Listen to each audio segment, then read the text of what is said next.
Today we put auction results under the microscope.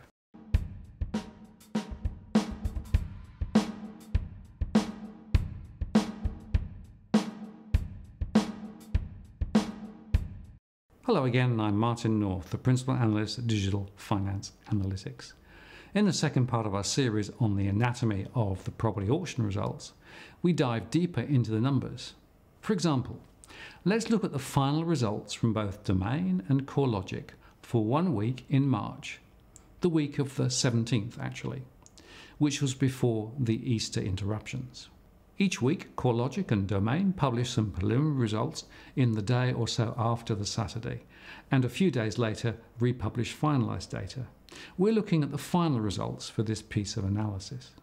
For this weekend, Domain reported a final clearance result of 55.9% for Sydney, 63.6% for Melbourne, and 60.3% as a national average. However, CoreLogic reported a Sydney clearance rate of 64.8%, Melbourne 68.7%, and nationally 66%. So there are some significant variations. Now, if we turn to the input data, we can start with the number of auctions listed to go ahead for that weekend. We find again significant variations between the two sources. For example, Domain had 804 listed in Sydney, whilst CoreLogic listed 1,093. In Melbourne, Domain had 1,410, whilst CoreLogic had 1,653. And nationally, Domain had 2,438 listed, whilst CoreLogic had 3,136 listed. We start from a different basis. Then there is an interim step where both Domain and CoreLogic adjust to a lower number of actual auctions on the day. Domain calls them the number of reported auctions, and CoreLogic simply calls them CoreLogic auctions. On this basis, the number of actual auctions are reported by Domain in Sydney to be 631, Melbourne 1,321, and nationally 2,147. Compare that with CoreLogic, who reported 938 in Sydney, 1,484 in Melbourne, and 2,749 nationally. Next, they both report the number sold at auction. Domain reported 424 sold in Sydney, 875 in Melbourne, and 1,413 nationally. CoreLogic reported 608 sold in Sydney, 1,020 in Melbourne, and 1,819 nationally. So some significant variations again. Now, here comes the rub. If you look at the number sold over the number listed, then the results come out in Sydney at 52.7% at Domain and 55.6% at CoreLogic, as compared with the official figures of 55.9% and 64.8% respectively. For Melbourne, it is 62.1% from Domain and 61.7% from CoreLogic, compared with the official figures of 63.6% and 68.7% respectively. And nationally, the results came out at 58% for both, compared with 60.3% from Domain in the official release and 66% from CoreLogic. So this takes us to two questions. First, how are the figures collated? And second, what adjustments are made between the listed auctions and the final figures? Now, Domain says their data comes from Australian Property Monitors, APM. And APM is, of course, part of the Domain Group, which in turn is a subsidiary of Fairfax Media. APM publishes auction activity results for Sydney, Melbourne, Brisbane and Adelaide every Saturday.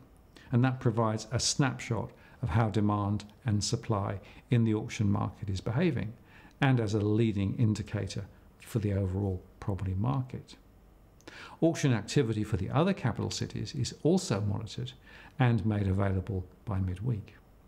APN adopts the Australian Bureau of Statistics geographic definition for capital cities, referred to as the Statistical Division, the SD. APM publishes auction clearance rates on the Saturday evening based on the majority sample collected on that day for release across various publications on the Sunday, whilst the process of collecting results continues throughout the week. When reporting auction activity, APM monitors the following 5 key elements that can occur to properties listed for auction. These are: first, sold prior to auction; second, sold at auction under the hammer; third, passed in; fourth, withdrawn from auction; or fifth, sold after auction. Including some or all of these 5 elements of auction activity in the calculation used will affect the reported clearance rate.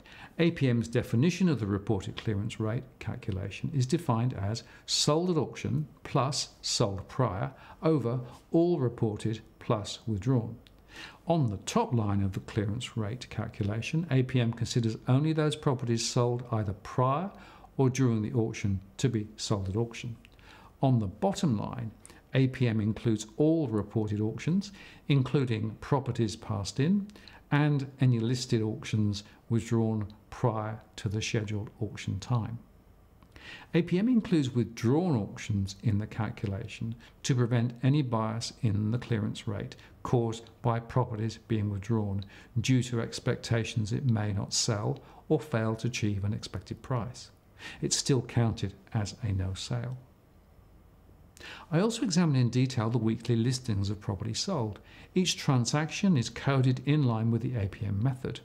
I also saw a small number of what appeared to be duplicate transactions across weeks, but not a significant number. So I think we can lay to rest the idea that the results may be being inflated by duplicating the same results across multiple weeks. Now turning to CoreLogic, I spoke with Tim Lawless, their research guru, and this is what he told me. Quote, "Our auction data is collected directly from the industry via a variety of channels, including our call centre based in Adelaide, results which are pushed through from agents via our app or portal, and via direct data feeds from agency groups." He said, "Each week we publish 3 sets of clearance rates: Saturday night, Sunday morning, the CoreLogic media release, and final releases on Thursday morning. The collection of auction results progressively improves across each release as we receive more results from the industry. By the time we finalise our collection on Wednesday afternoon, on average, he says we collect 90% of auction results. Now there's been some discussion, he said, that auction results which are not reported each week must also be unsuccessful auctions intentionally withheld by the agent. There may be an element of this, he said. Real estate agents are not obliged to provide us with their results. However, each week it is generally the same agents who choose not to provide their auction results to us. Regardless, he said, we publish our results with full transparency, showing the number of auctions together with the number of results collected, segmented by successful auctions, sold before or at auction, and unsuccessful auctions, unsold, vendor bid, withdrawn. For those that believe the clearance rate should be adjusted lower based on unreported auctions, he said it's pretty easy to do so. However, the direction of trend would be very similar, just a lower clearance rate. For a long time, there's been discussion, he said, around whether auction results are accurate or not. As a data aggregator and analytics provider, he said, it's in our best interest to publish results that are as accurate as possible. We have no interest in talking the market up or down. He also showed me some additional data which I wanted to share. These graphs for Melbourne and Sydney provide some guidance on how the auction trends track capital gains. He laid out the weekly auction clearance rates with a 4-week trend to smooth out some of the volatility, together with month-on-month changes in the hedonic dwellings index for the same cities. And you can see the trends are closely correlated, and auction trends tend to run in parallel with shifts in dwelling values. Of course, that means if dwelling values fall, auction volumes are likely to fall too. Many thanks, Tim. My takeout of all this is that there may be some holding back of failed sales by some agents, but there is no way to triangulate the quantum of the problem, and there is no mandatory reporting of results. So the data must be seen as a best endeavours exercise. Tim also makes an excellent point that the trends really tell the tale. So one final piece of the puzzle is some analysis that we have done on the results using both the percentage of all listings and the sold property. I've charted the monthly trends for the second half of last year. Here is the plot for Sydney. We see that clearance rates are declining and the ratio of sold to listed is falling faster, suggesting that more properties are being withdrawn, which is perhaps a sign of a fading market. Compare this with Melbourne, where the momentum is also slowing, but the ratio of sold to listed is not so far behind the sold to auction ratio, which suggests Melbourne is a little more buoyant, although it is still slow. Finally, we can look at the national picture, which tells a similar story.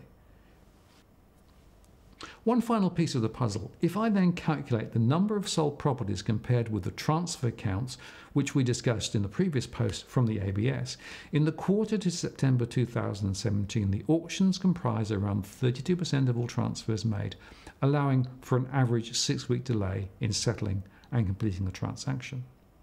Looking back further, this ratio is actually pretty consistent. But in the December quarter, this shot up to 62% of transfers, which suggests that either there is now more false positives in the auction data, or the volume of non-auction sales has fallen. The former is, I think, more likely than the latter, because in a falling market, I would expect a smaller number of auctions to run compared with private sales.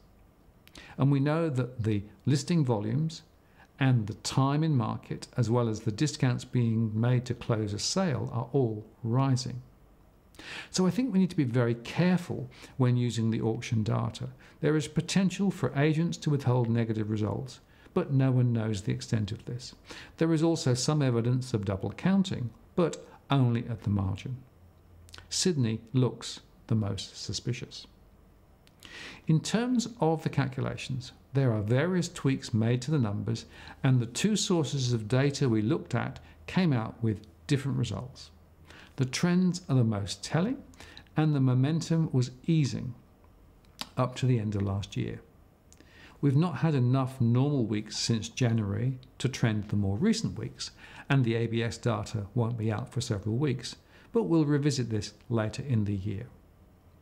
The most telling data is the mapping, or lack of it, between the transaction data from the ABS and the auction results. This suggests to me there are more questions to ask. I've put some questions into the ABS to dig further into their datasets, but I'm still waiting for a reply. I'll update you when I hear back.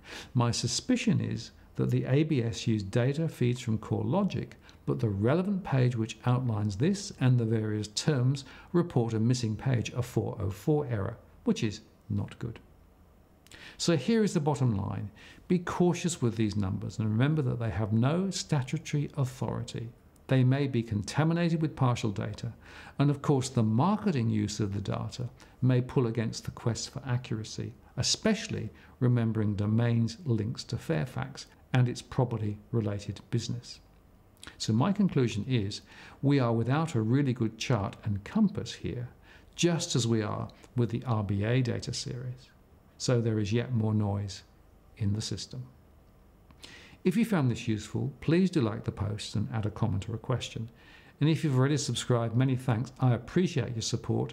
And if you've not done so yet, then please subscribe now to receive future updates. I'm Martin North, the Principal Analyst at Digital Finance Analytics. Many thanks for taking the time to watch.